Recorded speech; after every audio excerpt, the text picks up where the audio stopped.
नमस्कार दोस्तों, स्वागत है आपका विक्रम क्लासेस पर। हिंदी के 25 मिनट साथ में जो हिंदी से संबंधित सभी वन डे एग्जाम के लिए काफ़ी महत्वपूर्ण है। तो चलिए शुरू करते हैं अपने पहले क्वेश्चन से। तद्धित प्रत्यय का प्रयोग निम्न में नहीं होता है। इसका सही आंसर है डी, क्रिया। चूँकि क्रिया कृत प्रत्यय का प्रयोग होता है, बाकी संज्ञा सर्वनाम विशेषण में तद्धित प्रत्यय का प्रयोग किया जाता है।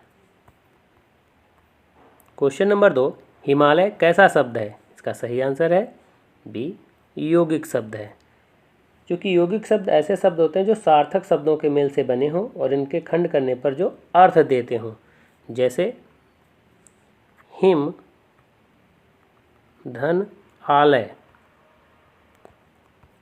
तो ये दोनों के अलग अलग अर्थ में अर्थ निकलते हैं, तो इस तरीके से यौगिक शब्द है। जबकि रचना के आधार पर 3 प्रकार के शब्द होते हैं: ऋण शब्द, यौगिक शब्द और योग ऋण शब्द। ऋण शब्द वो शब्द होते हैं जिन शब्दों का खंड करने पर कोई अर्थ नहीं निकलता, जैसे आज, कल। तो आप इनका अगर खंड करेंगे तो कोई अर्थ नहीं निकलेगा। और योग ऋण शब्द वो शब्द होते हैं जो विशेष अर्थ देने वाले हों, जैसे दशानन, चक्रपाणि, पंकज। ये एक तरीके से बहुब्रीहि समास से संबंधित होते हैं। क्वेश्चन नंबर 3, तोता चश्मी करना मुहावरे का अर्थ है। इसका सही आंसर है ए, स्नेह रहित कर देना। क्वेश्चन नंबर 4, नीलकमल में कौन सा समास है? इसका सही आंसर है सी, कर्मधारय समास। कर्मधारय समास वो समास होता है जिसका उत्तर पद या पूर्व पद प्रधान होता है, जिसमें संज्ञा या सर्वनाम की विशेषता बताई जाती है, जिसमें पहला पद विशेषण दूसरा विशेष से होता है, दूसरा विशेषण पहला पद विशेष से होता है, या दोनों पद विशेषण दोनों पद विशेष से होते हैं। जैसे आप इसी शब्द को देखें तो नील कमल, तो नील कमल में कमल एक संज्ञा है और नीला उसकी विशेषता है।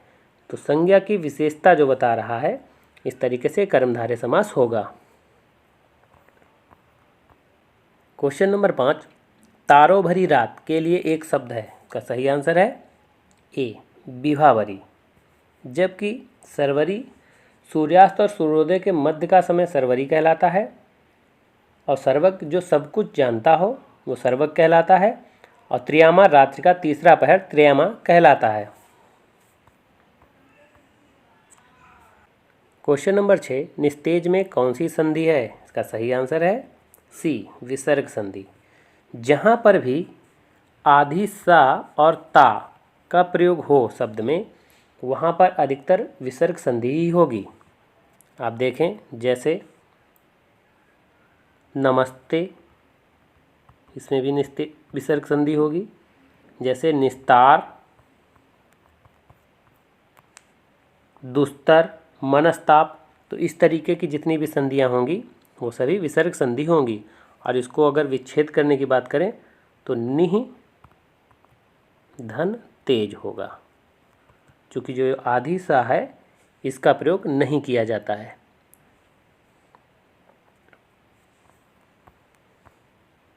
क्वेश्चन नंबर 7, मोहन से सोया नहीं जाता निम्न में किस प्रकार का वाच्य है? का सही आंसर है ए, भाववाच्य। चूँकि इसमें नहीं शब्द जहाँ पर भी प्रयोग होता, सोया नहीं जाता, उससे खाया नहीं जाता, उससे पिया नहीं जाता, तो इस तरीके के जितने भी वाक्यों में प्रयोग शब्द होंगे वहाँ पर भाववाच्य होगा। और वाच्य के 3 रूप होते हैं: भाववाच्य, कृतवाच्य और कर्मवाच्य। क्वेश्चन नंबर 8, निम्न में विलोम शब्द का जोड़ा सही नहीं है। इसका सही आंसर है डी, संयोग, सत्य। क्योंकि संयोग का विलोम शब्द वियोग होता है और सत्य का असत्य होता है, जबकि उत्कर्ष का अपकर्ष होता है, मुख्य का गौड़ होता है और अंतरंग का बहिरंग विलोम होता है। क्वेश्चन नंबर 9, निम्न में तद्भव तत्सम शब्द का जोड़ा सही नहीं है। इसका सही आंसर है डी, सिंगार, शिकार। क्योंकि जो सिंगार का तत्सम रूप होता है वो सही ये होता है, इस तरीके से लिखा जाता है, ये श्रृंगार।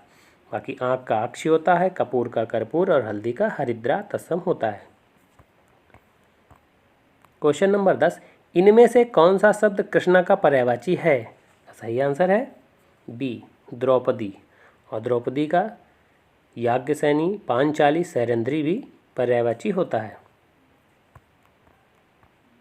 क्वेश्चन नंबर 11, मंगन को देख पट देत बार बार है, निम्न में कौन सा अलंकार है? इसका सही आंसर है डी, श्लेष अलंकार। चूँकि श्लेष का अर्थ होता है चिपका हुआ, जहाँ कोई शब्द एक ही बार आया हो लेकिन उसके एक से अधिक अर्थ हों, वहाँ पर श्लेष अलंकार होगा। तो यहाँ पर आप देखेंगे शब्द में आया है पट, तो पट शब्द के अलग अलग अर्थ हैं। कह रहा मंगन को देख पट देत बार बार है, तो पट एक का पट का मतलब है वस्त्र और दूसरे पट का मतलब है दरवाज़ा। तो यहाँ पर एक ही शब्द है और उसके अलग अलग अर्थ हैं। जबकि यमक अलंकार में एक ही शब्द दो या दो से अधिक बार आता है और उसके अलग अलग अर्थ होते हैं, तो वहाँ पर यमक अलंकार होता है। और जबकि श्लेष में शब्द एक ही बार आता है लेकिन उसके अर्थ अलग अलग होते हैं। क्वेश्चन नंबर 12, सूरज कविता से सुंदर है, इस वाक्य में कौन सा कारक है? इसका सही आंसर है ए, अपादान कारक।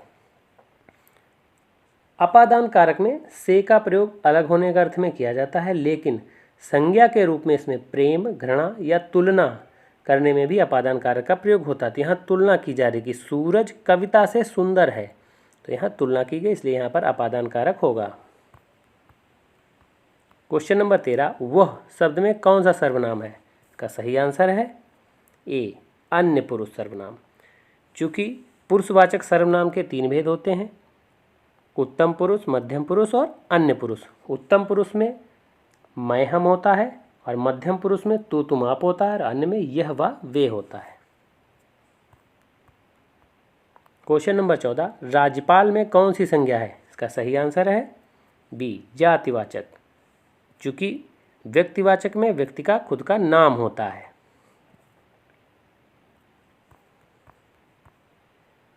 क्वेश्चन नंबर 15, कुछ बच्चे खेल रहे हैं, इस वाक्य में किस प्रकार का विशेषण है? इसका सही आंसर है बी, अनिश्चित संख्यावाचक विशेषण। चूँकि निश्चित संख्या में निश्चित होता है कि 4 बच्चे खेल रहे हैं या 5 बच्चे खेल रहे हैं, और अनिश्चित परिमाणवाचक तो उसमें कोई मात्रा की बात करी जा रही है कि वो निश्चित है या नहीं है। क्वेश्चन नंबर 16, हथियाना और ठंडाना में कौन सी क्रिया है? इसका सही आंसर है डी, नामधातु क्रिया। चूँकि नामधातु क्रिया का प्रयोग संज्ञा, सर्वनाम या विशेषण शब्दों से बनने की क्रिया में होता है और उसमें आना, वाना, याना प्रत्यय लगाने से क्रियाएं बनती हैं। तो आप देखेंगे जैसे ये हथियाना, तो हथियाना में क्या है, हाथ जो होता है वो एक संज्ञा है, उसमें याना प्रत्यय लगा करके इसको नामधातु क्रिया बनाया गया है। और ठंडाना की अगर बात करें तो ठंड क्या है, एक तरीके से विशेषण है और उसमें आना प्रत्यय लगा करके इसको नामधातु क्रिया बनाया गया है। क्वेश्चन नंबर 17, यदि वर्षा होती तो फसल अच्छी होती, निम्न वाक्य में किस प्रकार का काल है? इसका सही आंसर है ए, हेतु हेतुमद भूत। जब एक क्रिया दूसरी क्रिया पर निर्भर हो तो वहाँ हेतु हेतुमद होगा, और चूँकि ये क्रिया भूतकाल में हो रही है तो इसलिए यहाँ पर भूतकाल होगा।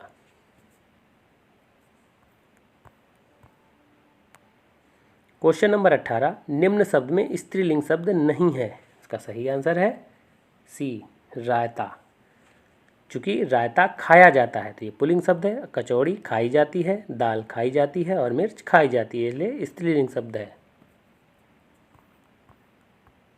क्वेश्चन नंबर 19, निम्न में पार्श्विक व्यंजन है, इसका सही आंसर है ए, ला। जबकि रा प्रकम्पित या लुंठित शब्द है, हा काकल्य वर्ण है और जो छा है ये संयुक्त व्यंजन है। क्वेश्चन नंबर 20, उसने कटोरा भर दूध पिया, इस वाक्य में अव्यय शब्द कौन सा है? इसका सही आंसर है बी, भर। चूँकि कटोरा एक संज्ञा है, दूध एक संज्ञा है और पीना एक क्रिया है और उसने एक सर्वनाम है, तो इस तरीके से भर जो है वो अव्यय होगा। अव्यय में जैसे जब, कब, अभी, क्यों, इधर, उधर, इसलिए, चूँकि ये सब अव्यय होते हैं। क्वेश्चन नंबर 21, श्वेत स्वेद का निम्न सही अर्थ है, इसका सही आंसर है ए, सफ़ेद पसीना। चूँकि श्वेत का मतलब होता है सफ़ेद और स्वेद का मतलब होता है पसीना। क्वेश्चन नंबर 22, जो मृत्यु को जीत ले के लिए एक शब्द है। सही आंसर है बी, मृत्युंजय। जबकि जिसका कोई शत्रु न जन्मा हो, अजात शत्रु, जानने की इच्छा जिज्ञासा और मन की बात जानने वाला मर्मज्ञ कहलाता है। क्वेश्चन नंबर 23, निम्नलिखित में शुद्ध वाक्य है। इसका सही आंसर है डी, मोहन का एक बेटा है। क्वेश्चन नंबर 24, सूरज का सातवां घोड़ा निम्न में किसकी रचना है। इसका सही आंसर है ए, धर्मवीर भारती। क्वेश्चन नंबर 25, खेत रहना मुहावरे का शाब्दिक अर्थ है। सही आंसर है बी, वीर गति को प्राप्त हो जाना।